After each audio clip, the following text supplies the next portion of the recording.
డాక్టర్జీ యొక్క ఆలోచన సమాజంలోకి తీసుకెళ్లాలని పనిచేసేవాళ్ళు లక్షల మంది ఉన్నారు.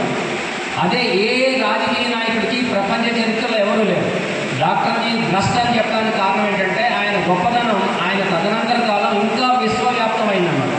ఆ రెండో సహచార గురూజీ ఏం చెప్పేవారంటే సంఘం అంటే ఏంటి, సంఘం అంటే ఏమి లేదు, అదొక పవర్ హౌస్.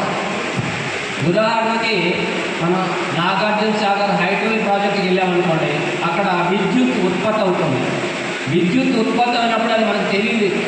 ఆ విద్యుత్ని ఒక ఇండస్ట్రీలో వస్తే లైట్ వెలుగుతున్న ద్వారా తెలుస్తుంది. కానీ అక్కడ చూస్తే మనకు విద్యుత్ ఎట్లా ఉత్పత్తి అవుతుంది ఏంటనేది మనకు తెలియదు.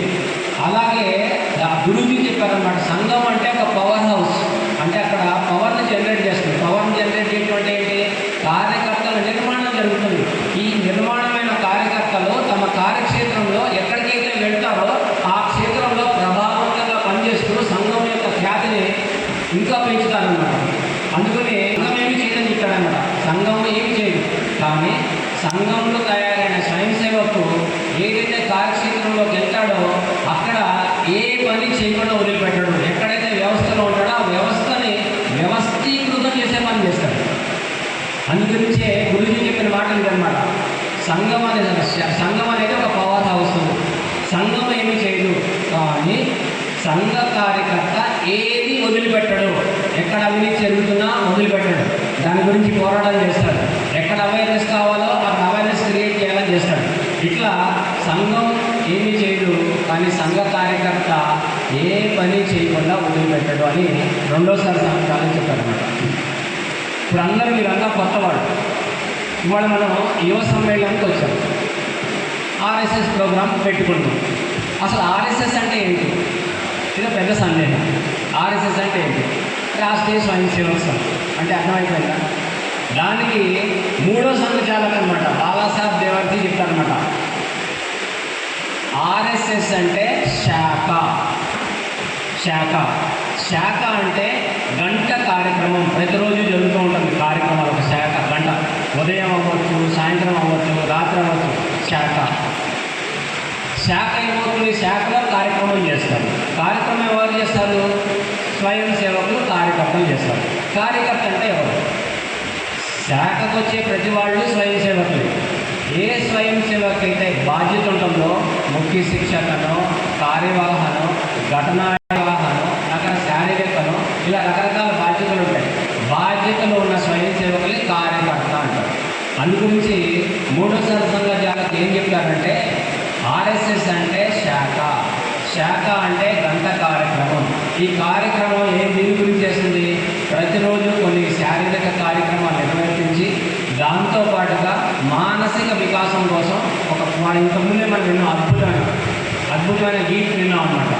విశ్వభారత మీద లేకపోయేది అట్లాంటి అద్భుతమైన పాటలు నేర్పిస్తారు. దాంతోపాటు మంచి కథలు, సుభాషితాలు, వ్యక్తి నిర్మాణం, ఇట్లాంటివన్నీ కూడా శాఖలో జరిగే బౌద్ధిక కార్యక్రమాల ద్వారా జరుగుతుంటాయి. దాంతోపాటుగా రకరకాల ప్రశిక్షణలు ఇస్తూ ఉంటారు.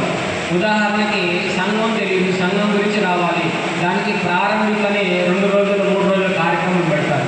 అది మొదటి లెవెల్. తర్వాత ఇంకా విస్తృతంగా తెలుసుకోవడం గురించి 7 రోజుల కార్యక్రమం పెడతారు, దాన్ని ప్రాథమిక అంటారు. ఇంకా విస్తృతంగా తెలుసుకోవడం గురించి 15 రోజుల కార్యక్రమం పెడతారు, దాన్ని సంఘ శిక్షావర్గం అంటారు. దాని నుంచి ఇంకా తెలుసుకోవడం కోసం 20 రోజుల కార్యక్రమం జరుగుతుంది. పూర్తిగా అక్కడే నేర్చుకుంటారు, కార్యకర్త వికాస్ వర్గ 1 అంటారు. ఇంకా పూర్తిగా తెలుసుకోవడం కోసం చివరిది కార్యకర్త వికాస్ వర్గ 2 అని చెప్తారు. అది 25 రోజులు. అది కేవలం 4 పూర్ణం జరుగుతుంది. మిగతావన్నీ మన ప్రాంతాల్లో జరుగుతుంది. కార్యకర్త వికాస్ వర్గ అనేది 2 అనేది ప్రపంచం మొత్తంలో ఎక్కడైనా సరే స్వయం సేవకు ఉంటే చివరికి నాగపూర్ వచ్చి నేర్చుకోవాలన్నమాట. ఇది రాష్ట్రీయ స్వయం సేవక సంఘం స్థాపించడానికి డాక్టర్జీ యొక్క ఆలోచన అనమాట. వ్యక్తి నిర్మాణం జరిగినప్పుడు కేవలం స్వాతంత్రం రాగానే సరిపోదు. ఇవాళ ఆంగ్లేయులు పరిపాలిస్తున్నారు, వాడిని తరిమేస్తాం, ఎవడో డచ్ వాడో, పోర్చుగీస్ వాడో ఎవడో వస్తాడు, వాడు వచ్చి మనల్ని మళ్ళా స్వాధీనపరుచుకుంటాడు. ఇవన్నీ ఎప్పుడు జరుగుతాయి, మనకి వ్యక్తి నిర్మాణం జరిగినప్పుడు. అదే కనుక వ్యక్తి నిర్మాణం జరిగినప్పుడు, మనలో స్వాభిమానం పెంచినప్పుడు, మనలో అనుశాసనం పెంచినప్పుడు, ఆత్మకేంద్రిత వ్యక్తిగా కాకుండా మనల్ని కనుక తయారు చేసినప్పుడు ఎవరు కూడా మన వంక చూడలేరు అన్నమాట. ఎందుకంటే 2000 సంవత్సరాల క్రితం 3000 సంవత్సరాల క్రితం ఎలాంటి పెద్ద సమూహాలు వచ్చినా కూడా వాళ్ళందరినీ అద్భుతంగా పోరాటం చేసి మనందరినీ ఓడించి మనలో కలుపుకున్న సంస్కృతి గొప్పతనం మనది.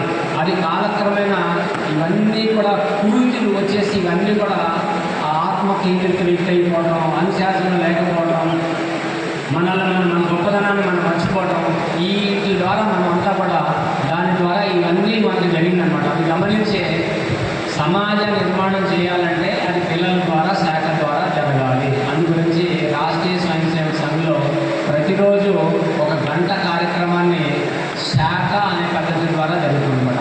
ఆ శాఖలో ఇంచుమించు 40 సంవత్సరాల యొక్క శారీరక సంబంధించిన అంశాలు ఉంటాయి, 10 నిమిషాల భౌతిక అంశాలు ఉంటాయి. చివరిలో ప్రార్థన, అంటే మన దేశ గొప్పతనం గురించి, మన సంస్కృతి గురించి మనం ఏమేమి చేయాలని ప్రతిరోజు తెలుసుకోవడం, ప్రతి ప్రార్థన చేసి ప్రతిరోజు ఆ ప్రార్థనతో శాఖని ముగిస్తాం అన్నమాట. ఆ గంట కార్యక్రమంలో 40 నిమిషాలు శారీరక, కేవలం 10 నిమిషాలు భౌతిక మానసిక వికాసం కోసం. ఎందుకంటే ఇవన్నీ కూడా చాలా యోజనాబద్ధంగా చేశారనమాట.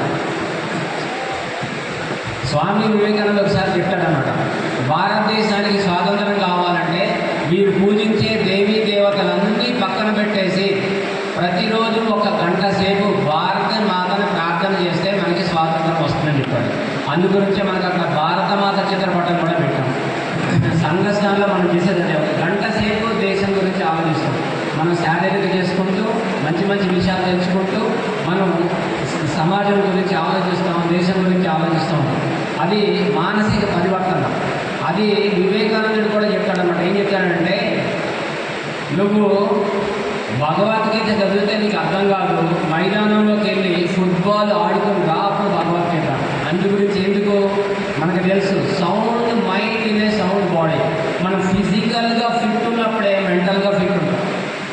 మనం మెంటల్గా ఫిట్ ఉండాలంటే కేవలం చదువుతో రాదు, ఫిజికల్గా ఫిట్ ఉండాలి.